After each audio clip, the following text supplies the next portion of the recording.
Hey everyone, my name is Abhishek and welcome back to my channel. So if you saw the Apple event, then you might have noticed the beautiful text reveal animation that they did with some amazing gradient colors, and I think it was really beautiful. So I decided to give it a try and I created something. So let's see what we are going to create today.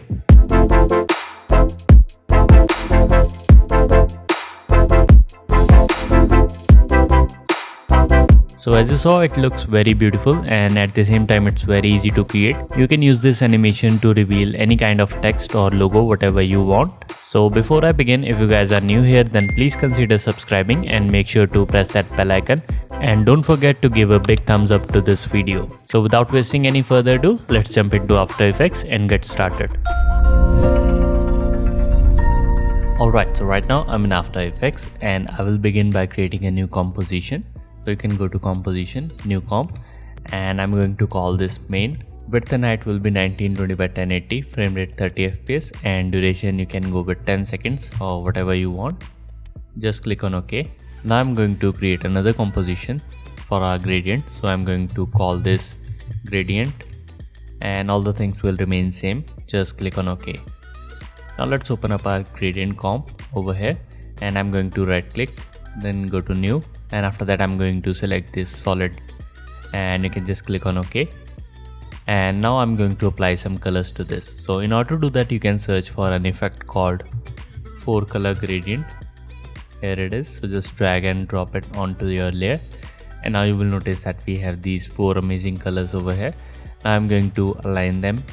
So I'm going to move these dots or these colors to something like this. And now it's completely up to you. You can arrange them however you want, but for this example I'm going to choose something like this. So now I'm going to add some different colors to them. So over here I have some color codes, so if you want you can copy them from the description below and you can just simply copy them, and after that you can paste it over here just like this. So we are pretty much done with this. So if you want, you can change colors to whatever you want. You can make it red or however you want. It's completely up to you. But for this example, I'm going to use this color palette. So once you are happy with your colors, your next step is to create a circular shape. So you can go to the shape tool and you can click and hold. Now you can select the ellipse tool just like this.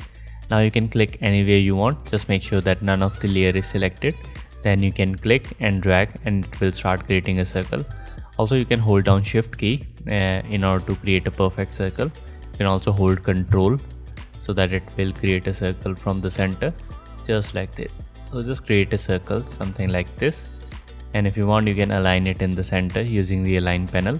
Now if you're not able to see this panel, you can go to Windows and from here you can enable it. So now we have our circle and I'm going to quickly select the white solid, and then you can copy this gradient color and just simply paste it onto this layer. So now you can see we have this kind of look and it is completely invisible. So I'm going to apply an effect called drop shadow to have some really nice shadow. And after that I'm going to change the opacity to 100% and I'm going to increase the distance. So let's go around 105 maybe. And I'm going to increase the softness quite a bit. So I think something like 850 or 840 looks good, I think. Yeah, so this is looking nice. So we are pretty much done with the shape. Now our next step is to add some colors to the outer ring. So you can right click, then go to layer style, and after that you can select inner shadow just like this. Now you can go under the inner shadow options, and from here you can first of all change the blending mode from multiply to light just like this. And now you can change the color to white so that we have this kind of look.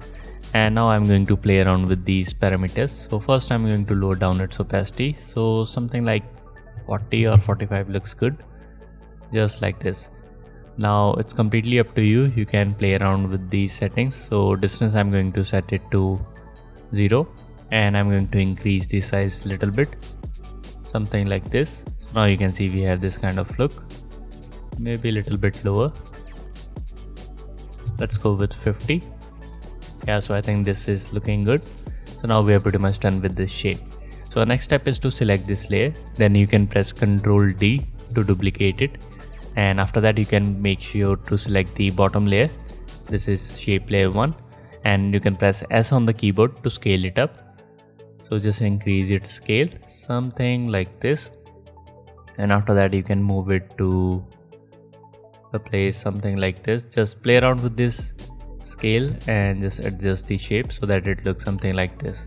So now I'm going to select the layer one more time and press Ctrl D to duplicate it. Again I'm going to select the bottom layer, and then I'm going to move it to the other side, and I'm going to increase its scale quite a bit. So let's go with something like this, and I'm going to place it something around here. So here you can see we have created this kind of look, and now I'm going to go back to the main composition, and now I'm going to quickly drag the gradient into this comp. So we have the gradient comp over here. Now I'm going to right click and go to new, and I'm going to create a solid. So you can pick whatever color you want. So I'm going to pick a little bit of white color, something like this. Just click on OK, and just make sure to place it below the gradient layer, just like that. Now you can also add your text. So in order to do that, just go to text tool, and you can just click anywhere you want, and you can start typing. So it's completely up to you. You can type whatever you want. Since we are inspired from Apple event, so I'm going to type iPhone 12 just in case. So let's align it in the center using the align panel. Also, if you want to move the anchor point in the center, you can hold down the control key or command key if you are on Mac. Then you can select this layer, and you can double click over here, and it will make the anchor point in the center. So now let's select this and increase its size just like this. So we are pretty much done with the basic setup. Now let's animate it. So I'm going to select the gradient, and first I'm going to draw a circular mask. Select the ellipse tool, and now we are going to draw a mask.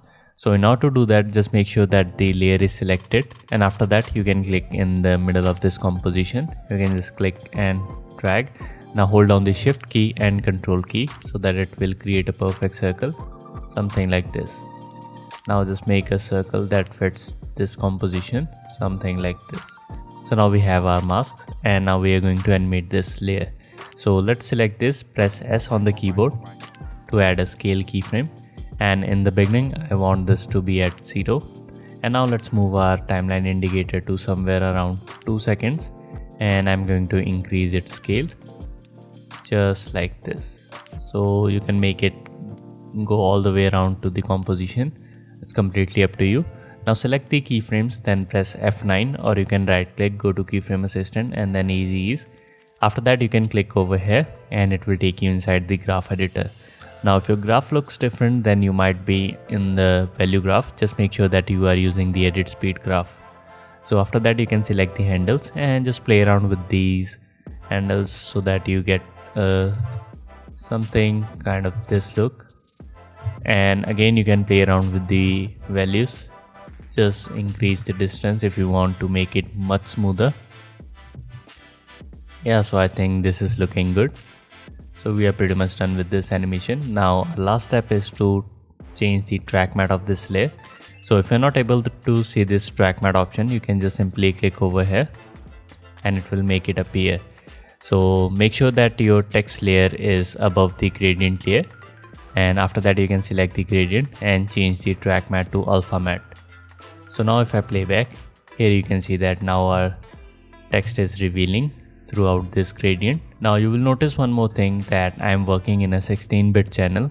So you can work in 8-bit or 32-bit, but it's completely up to you.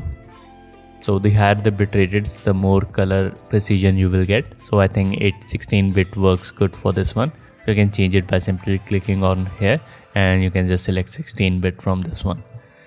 So we are pretty much done with our animation, and now let's add a simple gradient at the end.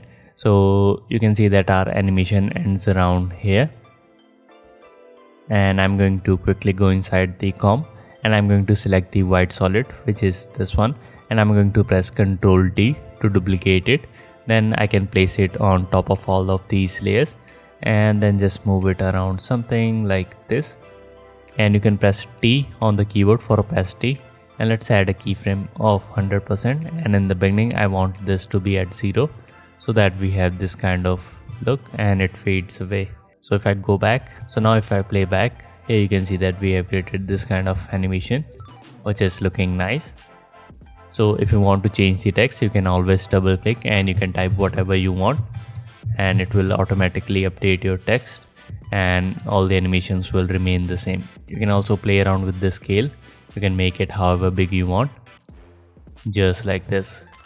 Now if you want to add a logo instead of text, it is very simple. So first let's select this text layer and you can right click, pre-compose, and I'm going to call this media and just click on OK. And now you can go inside the media comp and you can see we have our text. So I'm going to use one of these logos and I'm going to just simply drag and drop into this composition. Now its color is black, so I can view it by simply clicking on this icon. Then you can press S to scale it down, something like this. Now I'm going to hide my Apple layer or text layer, and now if I play back, here you can see we have added the same animation, but now this time it is to the logo. So in the same way you can change the logo. So let's say I want to use this one, so I can just simply drag it and let me just quickly scale it down. So now if I go back, here you can see we have already added some animation. So if you want to reveal the logo at the end, what you can do is just select the logo layer, media layer, then press Ctrl D to duplicate it, and after that you can make it visible, and then you add a simple opacity transition. So let's set this opacity to 0 and it will fade in just like this. So you can play around with the keyframes and you can just go with different looks. So it's completely up to you. You can play around with these, and if you want to change the color, you can always go back to the gradient comp. Then you can select the bottom layer first, and after that you can play around with the colors just like this. You can change it to whatever you want. It's completely up to you. Now once you are happy with your colors, just make sure to copy these gradient and then select all these 4 layers and just simply press Ctrl V to paste them, because all of them have the same gradient effect. So now we have this kind of look, and if I go back, here you can see that now we have updated our colors. So this is how you can create the gradient reveal effect, and you can use it for different purposes. So I hope you learned something from this video, and if you want to learn more things about motion graphics or animation, then you can make sure to subscribe to this channel and don't forget to press that bell icon. Also, the project files for this tutorial are available on Patreon, so if you are supporting me over there, then you can download it from there. And if you are not, then you might consider it, because then you will get access to all the tutorial files and exclusive templates that are only available for Patreon. So with that being said, my name is Abhishek and I'll see you in the next one.